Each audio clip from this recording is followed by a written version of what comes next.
Buenas tardes a todos.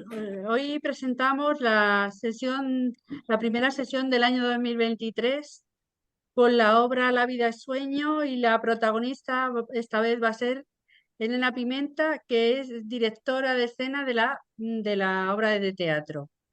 Tengo aquí una pequeña biografía, porque tienes una biografía muy larga, muy ¿De extensa. que ya soy muy mayor?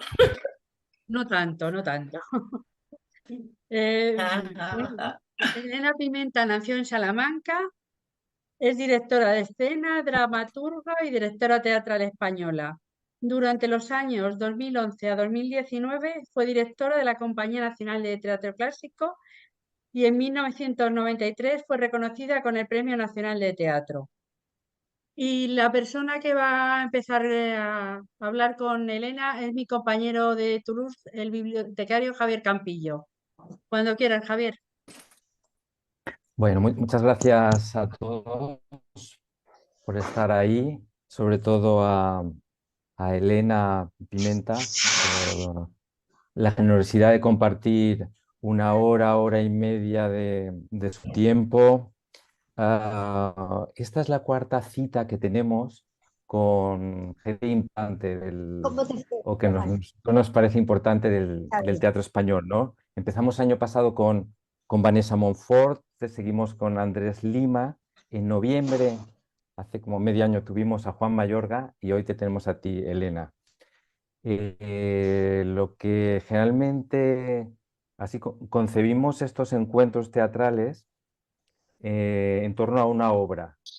Y la obra que decidimos compartir y a partir de la cual entablar este diálogo era nada más y nada menos que La vida es sueño. La vida es sueño, que tú pusiste en escena al poco tiempo de ser nombrada directora de la Compañía Nacional de Teatro Clásico. Es decir, empezaste fuerte, con un peso pesado, nada más y nada menos que La vida es sueño, que el propio Mayorga la califica como uno de los textos más altos de la dramaturgia universal.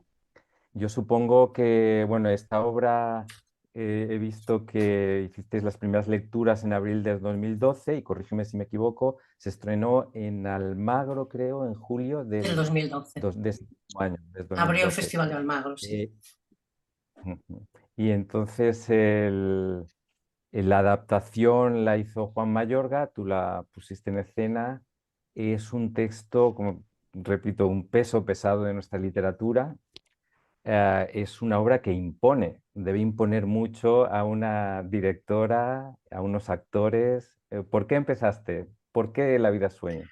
Pues seguramente por eso, porque había que abordar un reto fuerte, ya que el proyecto de dirigir la Compañía Nacional de Teatro Clásico ya en sí era muy fuerte y muy intenso. Me pareció que había que iniciarlo precisamente con una de las grandes obras y sin ningún miedo, convencida de que el propio Calderón nos llevaría de la mano, ¿no? Y que sabríamos, hombre, mi experiencia con los clásicos ya era grande y sabía que cada obra te conduce hacia un sitio, y me pareció claro, y a todo el que estaba conmigo también, que había que ir a lo más alto, poner eh, a nuestro teatro en un desafío. Y así fue. Además era la etapa anterior a la mía, había habido un desarrollo muy fuerte del trabajo de actores y de la profundización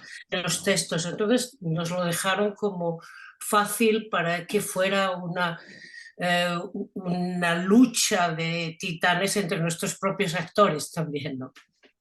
Y además tomaste una decisión muy importante, pues el hecho de que una mujer interpretara el papel de Segismundo, ¿no? Y ya Eso, de puestos, ya de puestos al reto, sí, sí, bueno, es sí. una broma.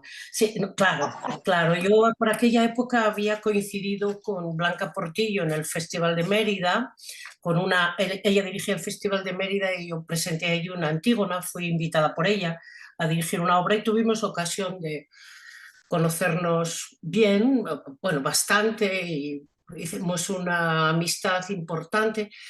Y y me pareció la persona más adecuada para llevar a cabo este reto de representar en aquel momento, en ese hoy, que era para nosotros el año 12, el 2012, el personaje de Segismundo.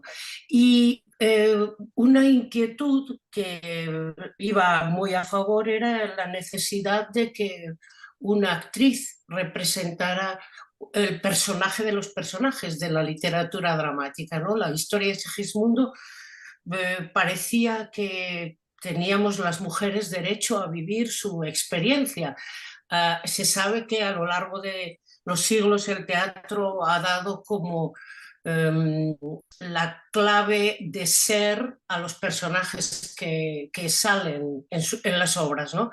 Y el hecho de que lo representara una mujer llevaba implícita la idea de que ella, como mujer, como actriz, expresaba que tenía derecho a tener la gran experiencia de ser universal que representa Segismundo. Es decir, que daba lo mismo que fuera una mujer que un hombre.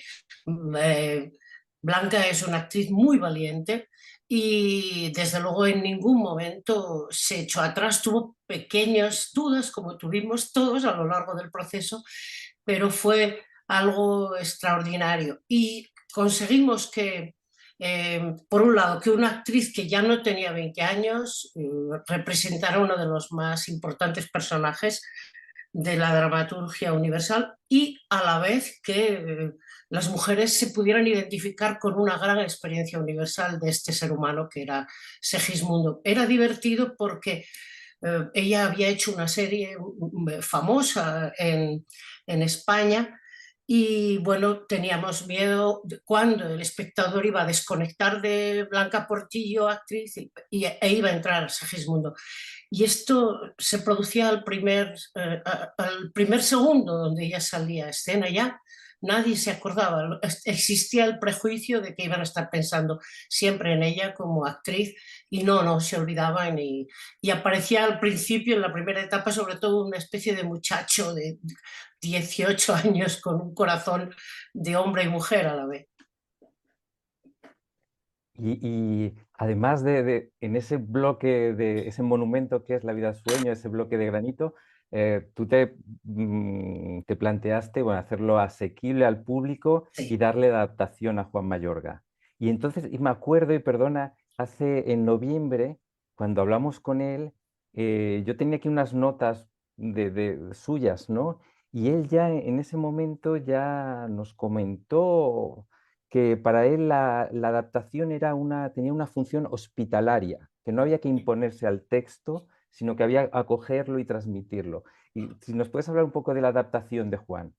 Sí, efectivamente. Yo ya había trabajado con Juan en otra adaptación del Siglo de Oro en el año 2000, La Dama Boba, y era muy divertido las primeras palabras que él me decía, que era como el personaje de Pulp Fiction que trata de borrar los rastros del crimen, eso de entrar a tocar un texto tan grande, tan especial de un autor tan importante, a él a veces tenía que hacerlo con toda la humildad y él con mucha sorna decía que era un crimen pero que tenía que ser borrado, ¿no? Bien, Juan es un hombre que ama profundamente a la palabra y conoce la poética de estos autores del Siglo de Oro de una forma especialísima, por lo cual hay desde luego en él una actitud de humildad especial, un gran respeto, pero a la vez la necesidad de movilizarlos desde la dramaturgia contemporánea, desde la acción del aquí y ahora, y desde luego aligerar aquel léxico que es más complejo y subrayar, porque era una de mis inquietudes también, todo lo que supone acción. Lo que significa acción, lo que significa vitalidad. Y bueno, era curioso porque cuando hablamos de la vida de sueño, que hablamos mucho, vimos un rasgo que no estaba tan definido literariamente, ¿no? Vimos que estaba el lenguaje culto y a la vez que era una poética culta y primitiva, que era salvaje. O sea, los sonidos en los que se mueve con las consonantes, con esa sintaxis tan compleja, con las figuras retóricas, son eso del hipogrifo violento del comienzo, parece que está describiendo realmente paisajes y paisajes muy rudos. Y pensamos que los personajes tenían un componente de salvajismo, de lucha denodada por la supervivencia, que nos llamó la atención y él se esforzó por no ocultar este rasgo y sacarlo a la luz en las palabras de los personajes y ayudar a que fuera muy directo, ¿no? Trabajamos muy cerca y él escuchaba también este reto del habla salvaje que queríamos y tan actual, ¿no? Que queríamos. Es una maravilla tenerle al lado porque sus reflexiones pues son siempre muy hondas. Él hacía una descripción muy bonita que decía que esta función, que la vida es sueño, iba a permitir que los espectadores viajaran muy hondo hacia sí mismos para descubrir aspectos de ellos como seres humanos y también muy lejos hacia el mundo, ¿no? Bueno, estas cosas que enseña Juan y que afirma a mí, afortunadamente he estado mucho tiempo a su lado y todo mi equipo siempre se ha empapado de ese lenguaje y él, yo entiendo que también ha querido empaparse del nuestro. Sí, la verdad es que fue un placer, fue una persona muy disponible, muy entrañable, como, bueno, como lo estás siendo tú, y fue un placer encontrarnos con él. Y al hilo de esta adaptación, Elena, mira, yo te quería leer 5 líneas que hizo otro adaptador de un texto clásico hace 60 años antes de la adaptación de Juan Mayorga, que fue Albert Camus. Albert Camus en el año 53 adaptó una obra de Calderón, La devoción de la cruz. La interpretó María Casares en el papel de Julia y la puso en escena. Él la adaptó y la puso en escena él. Y en el libreto de esa obra, él explicaba que la suya no era una adaptación al uso que buscaba, como tú dices, mi adaptación busca revivir un espectáculo, encontrar el movimiento de lo que primero fue una obra de teatro representada ante un público popular. Efectivamente, lo que tú dices, ¿no? De Ah, recuperar la acción. Y dice, y eso lo quiero recalcar y que tú me lo comentes, para esta adaptación, abro comillas, ha ayudado la audacia de pensamiento y expresión del mayor genio dramático que ha producido España.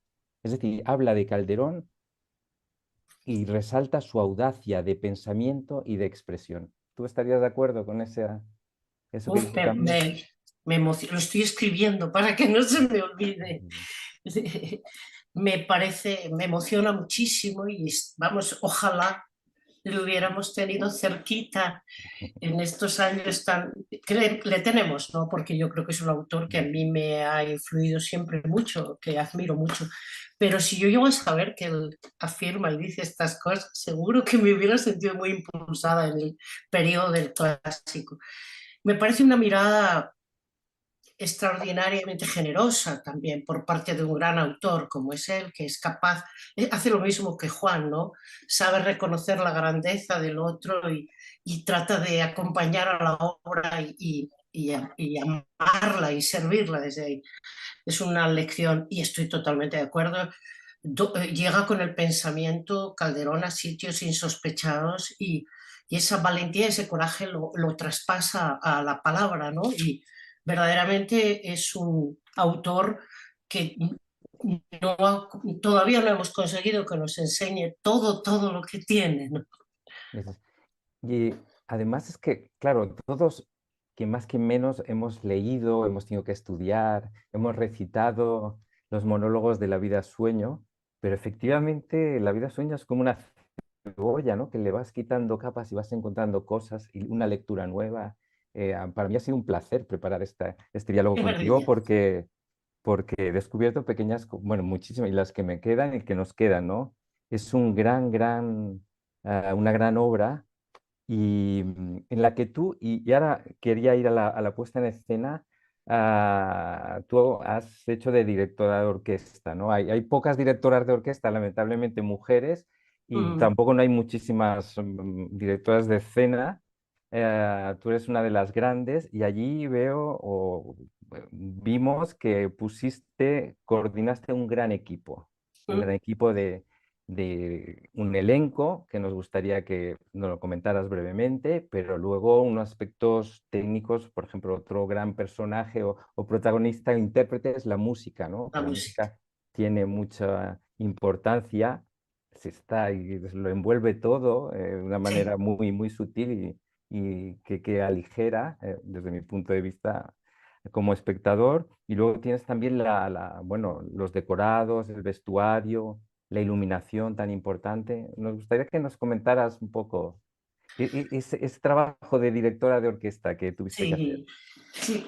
Bueno, yo concibo así el trabajo de dirección de escena, es una unión de distintas sensibilidades y lo que yo tengo que conseguir como directora es que todos los responsables de cada área y por supuesto el elenco estemos implicados en contar la historia que hemos elegido. Fue un momento apasionante, el comienzo del clásico con ideas nuevas, con ilusiones nuevas y todo el mundo se entregó. Afortunadamente ha ocurrido así durante años, ¿no? Durante los años siguientes. Ya digo, la obra es muy estimulante, provoca mucho y tuve a mi lado a Ignacio García, que fue el especialista en música. Él también es director de escena, cosa que facilita muchísimo en los diálogos. La decisión que tomamos fue en la misma línea del descubrimiento que habíamos hecho de esta mezcla de lo oculto y lo primitivo. La música contenía estos dos elementos también. Y recuerdo que una de las bases fue la folía, esta composición originaria de la península ibérica, que luego ha encontrado tantas transformaciones. El propio Vivaldi es maravilloso y la folía va desde lo más suave hasta el desgarro mayor con las cuerdas, ¿no? Todos los instrumentos se trabajaron desde el desgarro hasta la sutileza y estos dos caminos acompañaban a la obra y fueron construyendo la dramaturgia y después también fue un momento en el que queríamos que el espectador sintiera con mucho alivio pero también sintiera la grandeza del verso, por lo cual la música ayudaba, era como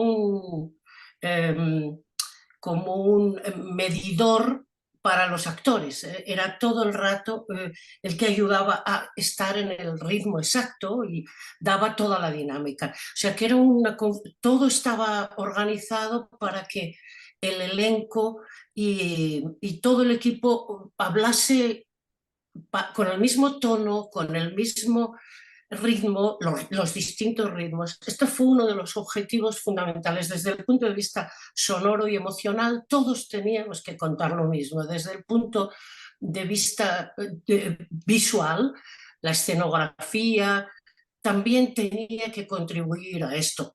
A ver, esta es la teoría en todos los espectáculos, pero luego hay que hacerlo, ¿no?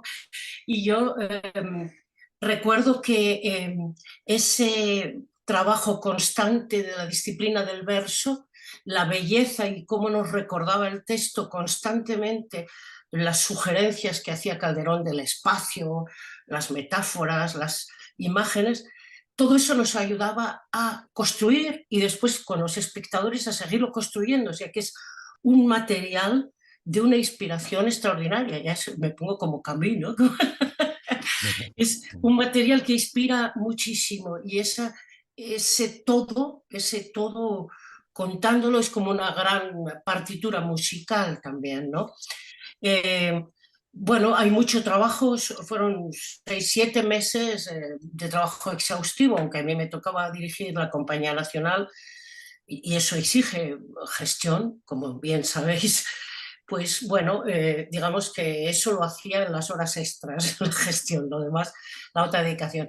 Entonces, el equipo fue extraordinario, nos entendimos muy bien y liderado en la escena por el ímpetu, la ilusión de Blanca, pero también por todos los demás actores, que ya digo, muchos de ellos de una tradición con el verso, eran muy conscientes y enamorados del patrimonio literario, queriendo transmitir, queriendo defender ese patrimonio. Y así queríamos buscar la complicidad del público. Fue todo muy complejo, pero luego muy sencillo. O sea, el objetivo era que fuera sencillo para el espectador y que el espectador viviera esta experiencia de la lengua, esta experiencia extraordinaria de la lengua y el reconocimiento de lo que pasaba allí, como si fuera todo sencillo, pero con la grandeza que entendíamos que estaba. Y la música, ya te digo que fue excepcional, además la música en vivo la respiraban los músicos y acompañaba a los actores. Todo el mundo se sentía acompañado por las luces. Bueno, también sí que lo había oído de Camus, que a él le encantaba la experiencia de grupo que significaba el teatro, ¿no? Tanto con las personitas que estaban en un escenario, en un ensayo, como después con el público. Yo soy una fan de eso. Me fascina esa asamblea. Esa asamblea, porque volviendo a Camus, es verdad que él decía que la camaradería que había encontrado en el fútbol y en el teatro, y de hecho su primera compañía era el Teatro de l'Équipe, y quería Ah, volver, y perdona, quizás no, no, porque él, muy jovencito, empieza en Argel, que yo lo digo porque estamos en Francia y que hay mucha gente, claro, Camus igual es un referente más cercano que el propio Calderón, pero claro. él ya representó a la Celestina, una versión de la Celestina, a Lope, y luego aparte de la adaptación de Calderón, hizo 4 años más tarde una adaptación del Caballero de Olmedo. Y te leo, porque quiero que me hables de tu visión, la vigencia y la modernidad de los clásicos españoles. Ujú. Dice, en el folletito del Caballero de Olmedo, dice, en nuestra Europa de cenizas, Lope de Vega y el teatro español pueden traer hoy su luz inagotable, su insólita juventud, para ayudarnos a encontrar en nuestros escenarios el espíritu de grandeza y finalmente servir al verdadero futuro de nuestro teatro. O sea, una persona que vuelve, que recoge, que toma y pone en escena el teatro español porque él ve el futuro del teatro europeo. Es decir, ¿tú cómo lo ves? ¿Vale la pena seguir poniendo en escena nuestros clásicos? Me encanta lo que señalas de Camus, me encanta. Y bueno, lo de la luz inagotable y la insólita juventud, ¿no? Es gigante. Vale muchísimo la pena. Ocurrió que, bueno, claro, en la dictadura en España, pues así, durante la dictadura la- el conservadurismo se apropió de los clásicos y entonces pusieron el acento en los aspectos más rígidos y más alejados de la sensibilidad, para mí, de la sensibilidad más básica, ¿no? El descubrimiento en España, hay un descubrimiento muy grande por parte de actores, por parte de directores, uno de ellos, por ejemplo, Fernán Gómez, es un gran actor de teatro clásico, y Marsillac en el año 86 hace un gesto definitivo que es crear la Compañía Nacional de Teatro Clásico, una institución que emula la Comédie Française o, en fin, otras instituciones europeas muy importantes. Y ahí él defiende desde una visión mucho, para nada conservadora, muy activa, muy teatral y muy moderna, la vigencia de los clásicos. Todos los directores que nos formamos con esa luz también y que hemos estudiado en otras escuelas en Europa también, pues hemos comprobado que es así. Y es una pena porque pilla un momento en el que quizá en el escenario la palabra empieza a ser algo más cansado para el espectador o la extrañeza de la retórica, que nosotros decimos que lo que hay que utilizar es la elocuencia, puede provocar una distancia de los espectadores, pero desde luego en los 8 años que he estado yo, mi experiencia dice que era una auténtica fiesta, o sea, la extrañeza, la grandeza de la lengua lo convertía en otra cosa y la teatralidad implícita y estas cosas tan bonitas que has dicho de la luz inagotable y la a ese personaje que defiende seguir adelante. Ahora recientemente estrené precisamente en el Teatro de la Abadía una función, el Coraje de Madre de Tabori, y el personaje vive la experiencia del Holocausto, la madre de Tabori, que es una experiencia real, autobiográfica. También elige el camino de la vida en medio del horror, ¿no? En fin, creo que con esa diferencia de siglos, Calderón está dando fuerte con su mensaje. Sí, porque además, bueno, yo he Ajá, consultado este magnífico cuaderno pedagógico, que bueno, sí, la verdad es que nos ha ido muy bien. Y claro, tú sí, hablas, a ti te llama, tú recalcas, de los múltiples temas que tiene la vida sueño, recalcas la capacidad del ser humano de reconstruirse, cómo Segismundo se rehace, ¿verdad? sí, Eh, sí. Claro, esto entronca directamente con lo religioso en cuanto, que yo no lo soy, yo no soy practicante, ni mucho menos, ni tampoco creyente, y me parece increíble que está conectado con esa parte un poco religiosa de la propia obra, ¿no? Que es sí, la necesidad de defender cómo el ser humano es capaz de reconstruirse. Es un mensaje tremendamente optimista y ahí, bueno, y doloroso porque el recorrido de los personajes no es fácil, porque incluso yo recuerdo que en la obra, al final, me acuerdo la indicación que se le dio a Blanca al salir de escena, ella sale de escena como un poco como si hubiera estado en la cueva y que todo hubieran sido sombras, ¿no? Lo de Platón. Y se le hizo la anotación de que al salir mirara todo lo que quedaba allí con gesto de cansancio. Es decir, de todas formas, no es un chollo, que reconstruirse y construir vidas siempre es cansado. Vaya, esto lo hicimos como, y hacía un gesto como diciendo, uff, no sé si esto es como dice también que es muy bonito, dice, sea verdad o sueño, obrar bien es lo que importa. Si fuera verdad, por serlo. Si no, por ganar amigos para cuando despertemos, ¿no? Me parece una visión que tiene mucho humor en el fondo, ¿no? Una visión muy optimista, ¿no? En Sí, esa resiliencia, con toda la capacidad del ser humano, el ser humano animal, la fiereza, ¿verdad? sí, Esas dicotomías de las que expone Calderón, ¿no? sí. El hombre es alma, pero es fiera también. Es fiera, claro.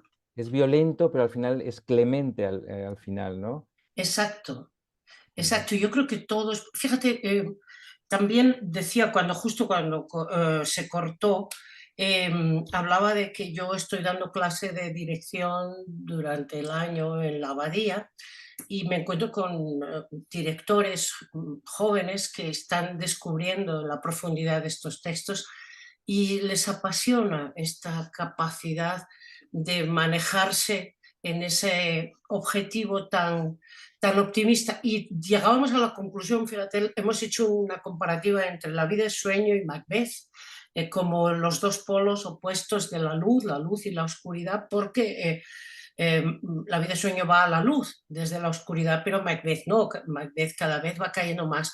Y son las grandes preguntas sobre el mal, sobre el bien, es algo que nos va a inquietar siempre, porque no queremos ser unos pardillos, lo que queremos es ser mejores y entiendo yo que ser humanos capaces de ser compasivos y de hacer que la vida de todos vaya adelante, ¿no?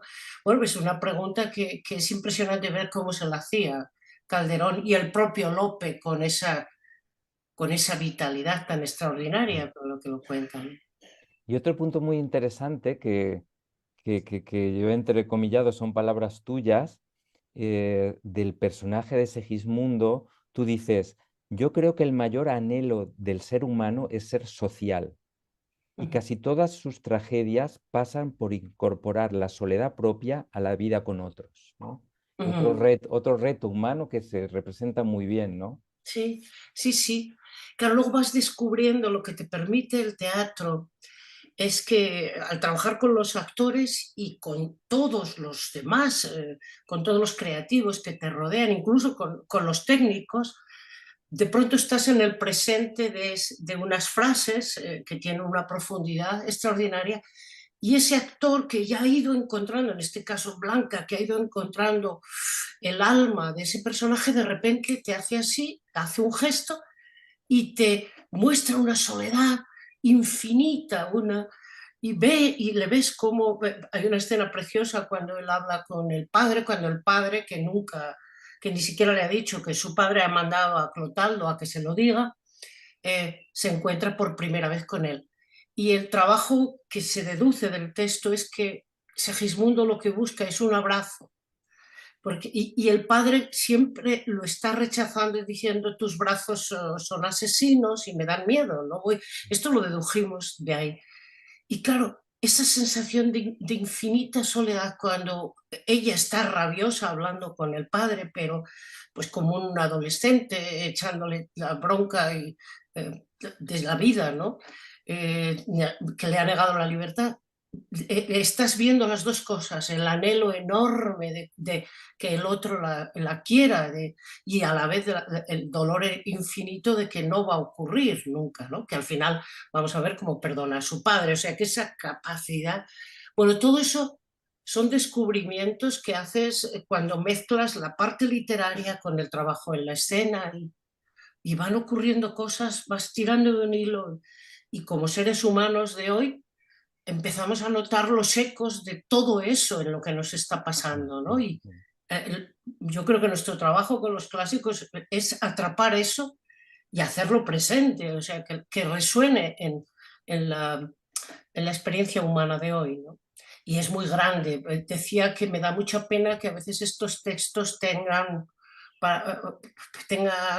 encuentren resistencia de determinada gente porque nos perdemos la oportunidad de incorporar, yo siempre digo como de despertar zonas de nuestro ser que en la vida diaria no están despiertas. Entonces esa experiencia poética es algo que nos da y nos da para construir pensamiento y libertad, ¿no? Bueno, así lo veo. Y mira, cuando en este entreacto que hemos hecho también, porque todo es teatro y estamos aquí pues Claro. un poco interpretando también, hemos hablado de que, bueno, la interpretación, el Segismundo de Blanca Portillo, va a haber un antes y un después de esa representación. O sea, uno puede buscar los archivos videográficos como los otros Segismundos y ninguno es como el de Blanca. Eso va a ser, desde luego, va a haber un antes y un después, va a ser una referencia, pero luego hay una interpretación muy interesante que es la de Rosaura, ¿no? Ah, Esa también es un contrapunto y una intensidad emocional muy patente, yo creo. Me sí. gustaría que la comentaras también, el personaje de Rosaura. Claro, pues fíjate, yo creo que nosotros leyendo la obra ya había una corriente de crítica literaria que empezaba a descubrir al personaje a lo largo del 20 se ha empezado a descubrir el personaje femenino, ¿no? También de Rosaura. Curiosamente, al ponerla en contacto con una mujer que hace de hombre, también se va a multiplicar el sentido, ¿no? Entonces, bueno, hay una actriz extraordinaria que es Marta Poveda, que agarra desde el principio aquella necesidad aquella complejidad de su carácter y de su experiencia vital. Y vemos rápidamente el paralelismo entre Basilio, Segismundo, Clotaldo, Rosaura. Y vemos que son como dos experiencias parecidas, dos padres que abandonan a sus hijos, que no saben seguirles. Es una obra que es tremenda para hablar de padres e hijos, ¿eh? Es un tema grandísimo en esta función. Son seres que se van a encontrar muy pronto en la obra, en sus soledades, en sus miedos, en sus fragilidades, ¿no? Rosaura, que dice varias veces que arrastra tristezas heredadas de su madre, que no deja de ser algo muy femenino, por otro lado, su madre abandonada, que vive abandonada por el padre de la criatura, que vive con la hija y la trata de proteger. Ella quiere romper esta maldición y se disfraza de hombre para enfrentar pues esa parte oscura, esa dificultad, su gran conflicto, y se va a Polonia a buscar a Astolfo.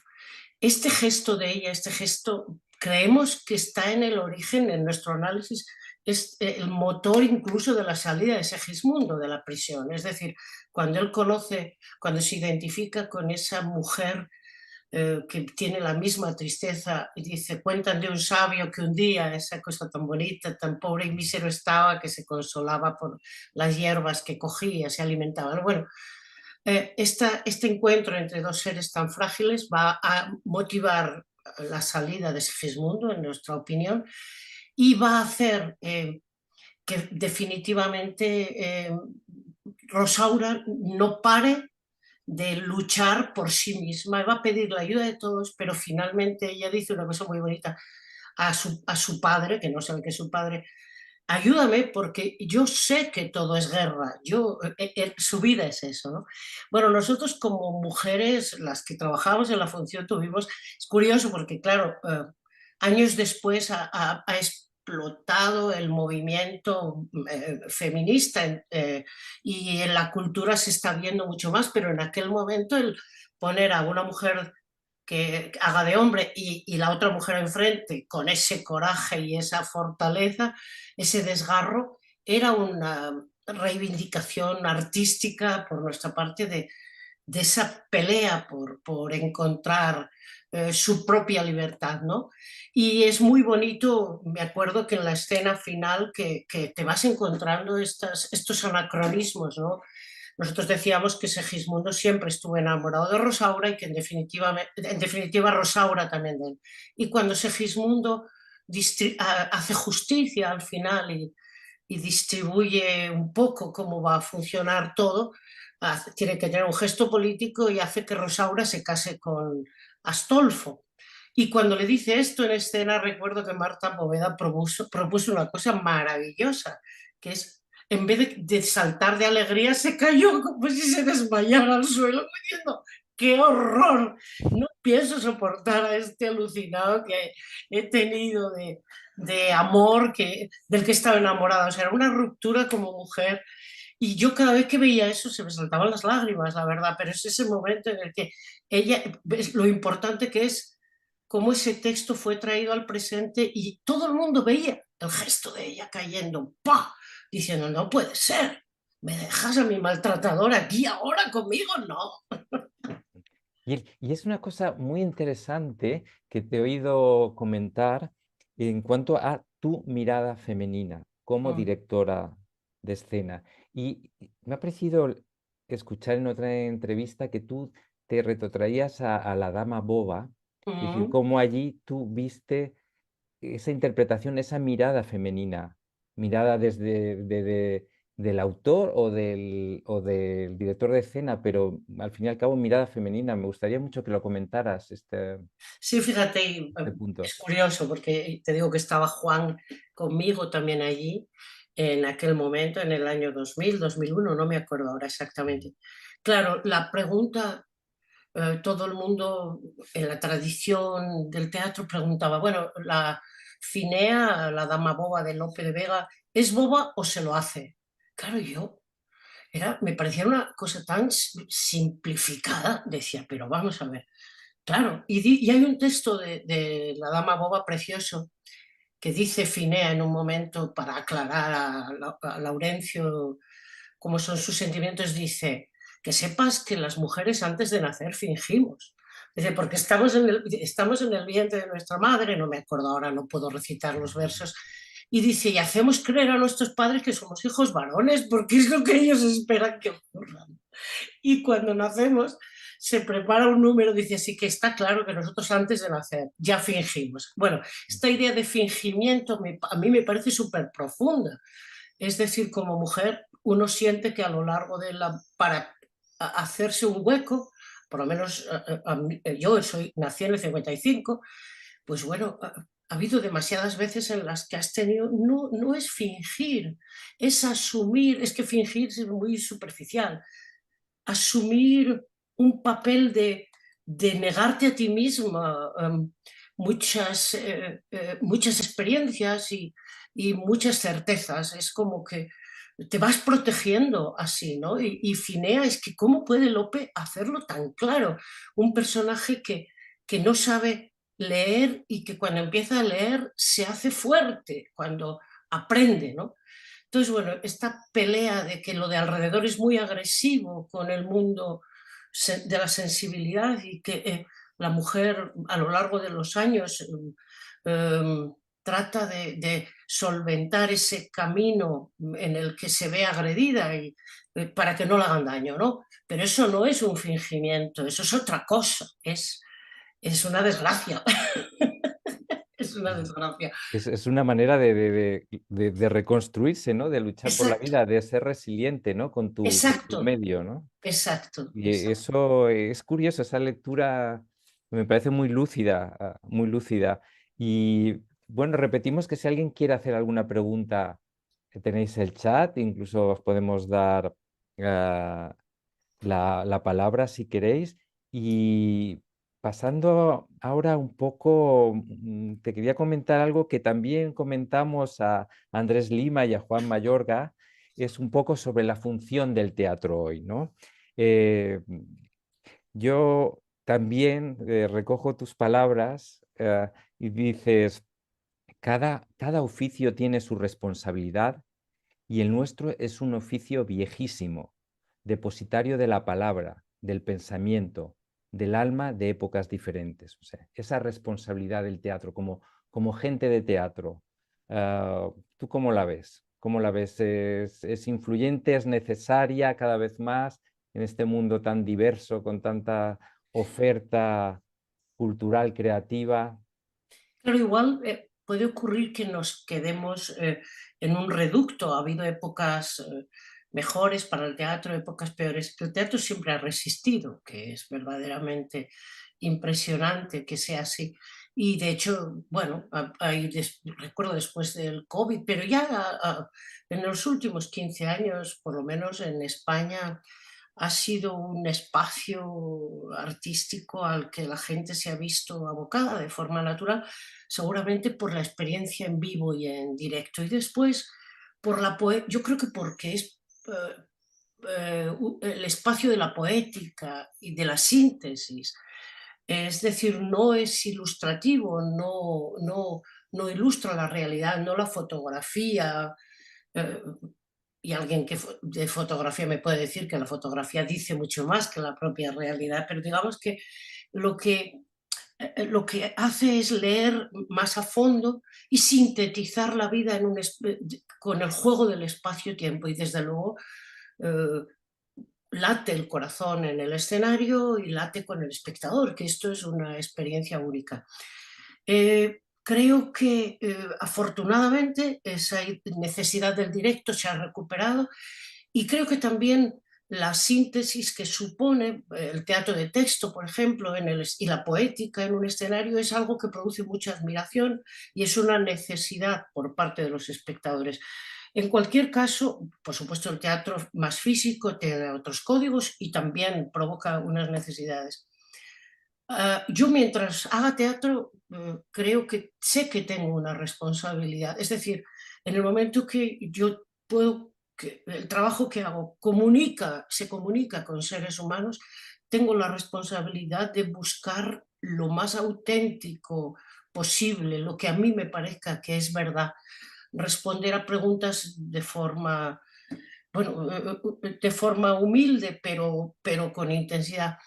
Y eso creo que yo si no, no lo haría. Quiero decir que yo por ganar dinero no lo voy a hacer, porque por salir en el periódico tampoco porque además ni te merece la pena. Quiero decir que esos placeres para mí, no sé, se van a deshacer rápido. El hallazgo para mí con el teatro es la suerte, la oportunidad de estar trabajando meses en función de unos espectadores, sean muchos o pocos, que van a compartir esa experiencia con nosotros y eso para mí es un regalo de la vida extraordinario. Eso es lo que más me importa y desde ahí creo que mientras haya esa vocación en mucha gente, que la hay, no solo en los que lo hacemos, sino en los que lo ven, pues ahí seguirá, pero claro, siempre que se comprometa uno, yo estoy de acuerdo con que a veces hay que divertirse nada más, pero bueno, en el teatro, en fin, tener a alguien escuchándote, pues tienes que transmitir conflictos, preguntas, pensamiento, humanidad, ternura. También te digo que yo soy militante de la parte más tierna, ¿eh? Quiero decir que a mí yo a mí me gusta tratar a los espectadores como seres muy sabios que van a saber recibir todo aquello y creo que como hay tanta violencia ya en todas partes, me gusta trasladar siempre un mensaje de ternura en el tratamiento a los personajes, en el humor, en detalles estéticos, siempre hay algo que es, pues eso, como ese Gismundo, vamos, que esto sigue.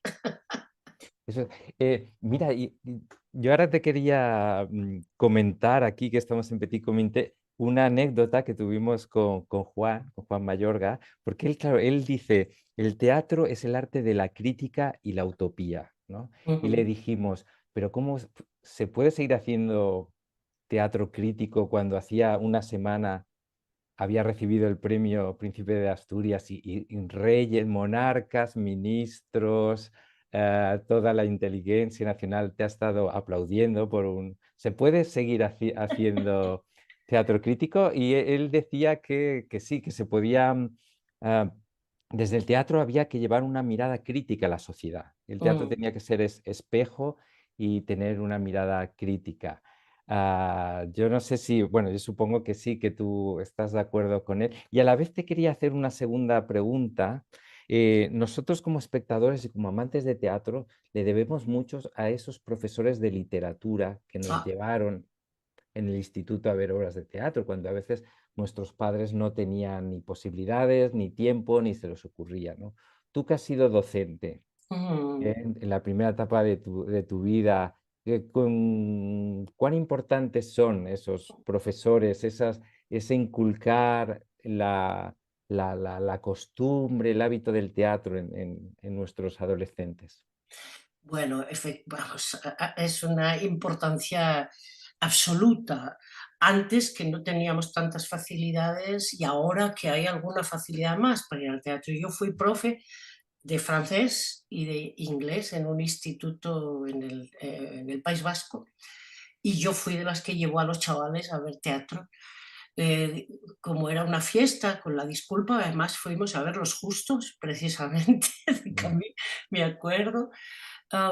Y recuerdo claro, yo como era profe de francés aprovechaba para contarles cosas de la literatura y de la cultura francesa. Y bueno, esa preparación era un rito extraordinario y el momento era precioso y el después, como recordarás tú también, pues era algo excepcional. De ahí empecé a trabajar en teatro con los chicos y creo que me ha quedado grabada esa necesidad de comunicarme con los personitas quizá más frágiles, digo, porque los adolescentes, por la etapa que viven, desde los 14 o desde los 13 a los 18, hay un periodo dificilísimo y yo creo que hay que acompañarles y hay que ponerse en su lugar, en sus zapatos y tratar por supuesto, de ofrecerles alternativas de conocimiento, de belleza, de búsqueda, de creación y de autoconocimiento. Y eso a mí yo creo que en mi teatro hay mucho de eso. Por eso antes hablaba también de la ternura. Yo necesito, hay una parte didáctica en mí que se hace cada vez seguramente más sutil. A través de las metáforas, de las figuras en el escenario diferentes, pero hay un intento de conectar con la gente más frágil en la sociedad, ¿no? Siempre. Y a veces somos adolescentes eternamente, pero seguramente el teatro o el cine o manifestaciones artísticas sean algo que les ayude tanto a creer en sí mismos y a tener ilusiones, aficiones.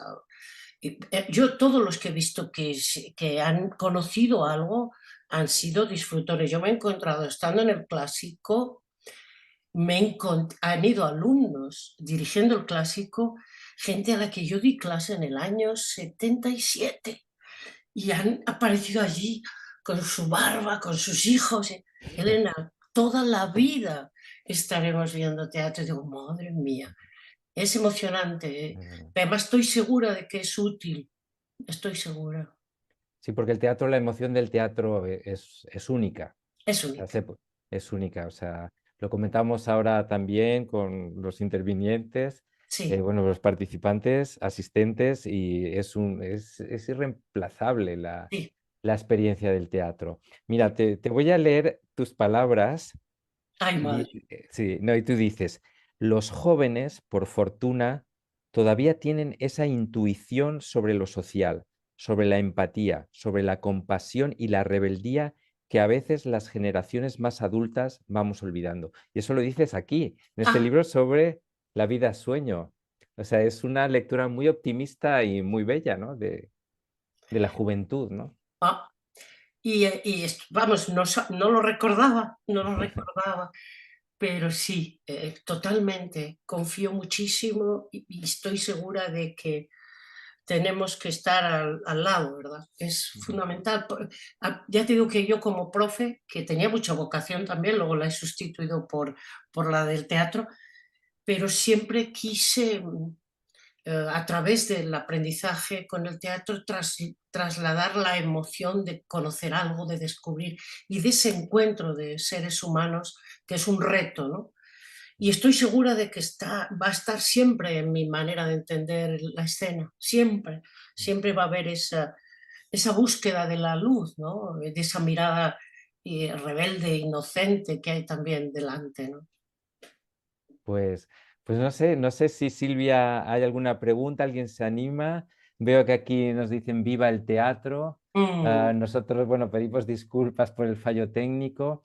Ah, podríamos estar hablando horas y horas y horas, pero no te queremos robar más tiempo. A mí me gustaría hacer una pregunta, Sí, Javier. sí, sí. Elena, yo soy la bibliotecaria de París. Muchas gracias por Hola, participar y disculpa los problemas técnicos. no, por favor. Mira, yo soy fan del Festival de Almagro. Ah, He estado, bueno, solo he estado en 3 ocasiones, pero engancha y sé que el año pasado tú recibiste un premio sí. y quería preguntarte qué significa el Festival de Almagro un poco en el panorama general y un poco cómo se vive desde dentro y no sé, qué podrías comentarnos sobre él, ¿no? Claro, hablé antes de la Compañía Nacional de Mm. Teatro Clásico como una de las grandísimas, de los grandísimos aciertos de la cultura, de la política cultural de nuestro país y es una institución que es importantísima. Claro, al lado está el Festival de Almagro. El Festival de Almagro nació muy cercano a la Compañía Nacional de Teatro. Bueno, es más, existía antes el festival que la compañía y ha sido la sede, la segunda sede, la sede de verano de la compañía, pero ese lugar que se abría al resto de España, el que se abría al mundo. Es un festival absolutamente imprescindible para nuestro teatro clásico. Y además es sorprendente cómo asiste cada verano, cada mes de julio, gente de todas partes. Hacen el circuito, a veces hacen Mérida también, pero nunca perdonan a Almagro.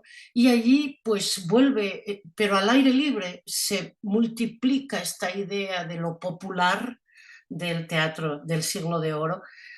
Y luego hay debates bueno, salvando todas las distancias con Aviñón, pero es un lugar que emula esos espacios tan extraordinarios. Y yo creo que pocos lugares viven el teatro de esa forma tan intensa. Recuerdo haber visto precisamente una de las obras, he estado muchos años trabajando allí, nosotros solíamos estrenar, cuando yo he dirigido el clásico, estrenábamos allí nuestra obra, La vida es sueño se estrena allí, y era siempre apasionante ver cómo iba recibiendo a la gente diferente, ¿no? Te pasas las noches allí montando, en fin, siempre es una atmósfera muy mágica. Pero yo vi una vez allí El Caballero de Olmedo, dirigido por Lluís Pascual, a quien yo invité en mi época, y recuerdo qué barbaridad, aquellos textos que hablaban de la tierra, que hablaban de la luna, allá estaba la luna en vivo, allá estaban aquellos textos resonando del Caballero de Olmedo, y el público es como que se había transportado, ¿no? Porque fui a verlo varias veces y sentía lo mismo, como aquellas palabras que sugerían espacios fantásticos allí, olían, sonaban y resonaban para todos, ¿no? Con el alcalde de Zalamea me pasó algo semejante. Es decir, es un espacio, es un lugar donde el siglo de oro está vivo y el público participa cada año buscando descubrir nuevas luces sobre los textos clásicos, ¿no? Y luego es fantástico escuchar a compañías mexicanas o argentinas Oh, recitando los versos de nuestros autores, ¿no? Eso es mira, maravilloso también. sí, yo recuerdo haber empezado cuando estaba en el clásico, inicié el proyecto América, y el empeño era escuchar el castellano con otros sonidos y otros acentos y ver cómo lo abordaban. Entonces me acuerdo que hicimos una coproducción con Argentina, porque ellos viven con mucho placer. Cuando presentamos La vida de sueño en Buenos Aires, el público enloquecía. Viven con mucho placer nuestros sonidos, ¿no? Eh, Cuando vinieron aquí estaban haciendo Los Áspides de Cleopatra y eran actores argentinos que estudiaron el verso. Y bueno, ha quedado allí algo que después ese proyecto lo siguió el Festival de Almagro con muchísimo éxito, con México. Y bueno, la verdad es que claro, la lengua de pronto se multiplica y se engrandece. ¿Y cómo? Si nosotros ya somos apasionados, muchos de ellos son infinitamente más apasionados. Pero ¿cómo leen, cómo adecúan la experiencia a lo suyo? Fíjate, recuerdo alcalde de Zalamea en Bogotá. Estaba Carmelo Gómez, recuerdo, era una cosa maravillosa. Y fueron gente muy jovencita el primer día, a la primera actuación. Y bueno, pues nuestros actores estaban nerviosos, especialmente inquietos, cómo se iba a recibir en Bogotá. Aparte de que el clima, todo eso, la altura te da una extrañeza en tu cuerpo.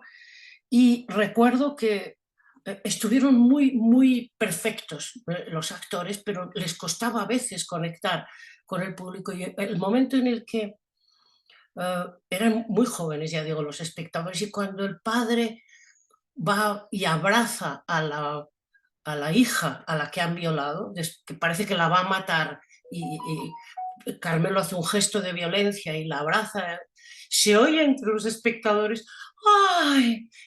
Bueno, para mí eso fue una lección extraordinaria. Para ellos, con los malos tratos a las madres, el pegar, era otra cosa completamente distinta de lo que era para nosotros, era su día a día. Entonces recuerdo haber hablado con los actores, chicos, nosotros no tenemos que hacer la obra perfecta, tenemos que hacer la obra con nuestros espectadores, y estos espectadores necesitan recibir, dejadles que reciban, no os pongáis por encima, ¿no? Y, pues, estas cosas nos pasan a todos, lo sabíamos hacer muy bien, pero y la lengua, la cultura diferente, perdonad que me he extendido, pero era muy apasionante, me recordó lo que pasó en Bogotá, sí. Y yo quería aprovechar que te tenemos pues, para saber si Coraje de Madre todavía la podemos ver este año, si va a estar Sí, en gira. va a estar en eh, gira desde enero, ujú. estará de gira desde enero sí, por toda España. Estará en Este Málaga, año Salamanca. el año 23 o En el 24. el 24. Sí, ya es 24 de enero. O sea, ahora Ah, se ha parado porque había compromisos, y ujú, en el año 24 de enero a junio estará de gira por toda España. Ya por os toda España. mandaré. Sí, os Ujú. envío información porque verdaderamente merece la pena, yo creo, Mm. ¿eh? Eso también Sí, ha sí, sido... por lo que hemos leído, me parece no hay que perdérsela, esa obra. Qué bien, Javier, Sí, me sí, alegra sí. mucho. Pues os informaré, claro, será un placer. Nosotros que somos de provincias, Ah, eh, que siempre nos va bien, tanto en Francia como en España somos de provincias. sí. Entonces, pero ya iremos a verla Pues yo os allá donde contaré vayáis. y será maravilloso recibiros allí. Pues muchísimas gracias. Yo no sé si hay más, ya me da apuro retenerte más tiempo. Ha sido un placer hablar de teatro contigo. Am, te Estaba leyendo mandaremos, aquí un... ah, te mandaremos el folleto de Camus, no sé si lo tienes de Me su parece, por representación favor, mandádmelo, por de Lope favor. de Vega, de estas cosas del internet que lo encuentras Es fantástico. y que es fantástico. Y nada más, yo te dejo a Ana o Silvia cerrar, que son las bibliotecarias organizadoras. Y muchísimas gracias, un gran abrazo y Muchas muchas gracias gracias. por tu trabajo, Muchas Elena. gracias. Silvia nos ha podido volver a conectar. No sé si María Jesús quería decir algo antes de despedirnos. María Jesús. Yo solamente, ¿me oís ahora? Yo Sí. solamente despedirme porque antes justo hablé cuando Elena no estaba y era para decirle que yo cuando vi esta versión me pareció magistral y como ya no lo he escuchado, pues lo quiero decir ahora. Y le he dicho también que la interpretación de Blanca me parece, como dice Javier, un antes y un después, algo que me conmovió y que son de esos momentos inolvidables. Y también le quiero decir a Elena que la conocí en Toulouse, ahora hay unos compañeros ahí con la voz de los clásicos, Sí, entonces era el director allí y estuvo fantástico. Así que por todo eso y por la charla de esta tarde, muchas gracias y nada más. Y muchas gracias y que es un gusto y también para mis compañeros que me encanta verles aquí en Petit Comité, pero que ha sido muy placentera la conversación. muchas Gracias a gracias. todos. Recuerdo con muchísima emoción lo de Toulouse, lo hemos hablado con Javier ayer. ¡Buah! Sí, para mí fue también una maravilla. Yo soy un amante del teatro y aquello fue extraordinario. Y a ver si te animas y lo repites de otra manera, porque ahora estoy en Burdeos, también muy cerquita. No me digas. Hay que hacer así. Ahora, pero he estado en Casablanca, entre tanto, ha pasado mucho tiempo. ¡Ay, qué Quiero vueltas! quiero decir pero por ejemplo, en Casablanca me resultaba muy difícil llevar teatro clásico, pero aquí, al lado en Burdeos, podemos intentar hacer algo. Esta sala Ah, pues es chiquitita, pero me encanta el teatro y hay que hacer algo. Pues cuenta conmigo y yo suelo ir a Burdeos porque soy muy amiga también de la directora Catherine Marnas, que dirige el Teatro Nacional, y he trabajado con los alumnos de la escuela de allí, tengo una relación estupenda con Burdeos. Así que bueno, os felicito porque esa capacidad de adaptarse a cada lugar que tenéis y de seguir inventando cosas me parece apasionante.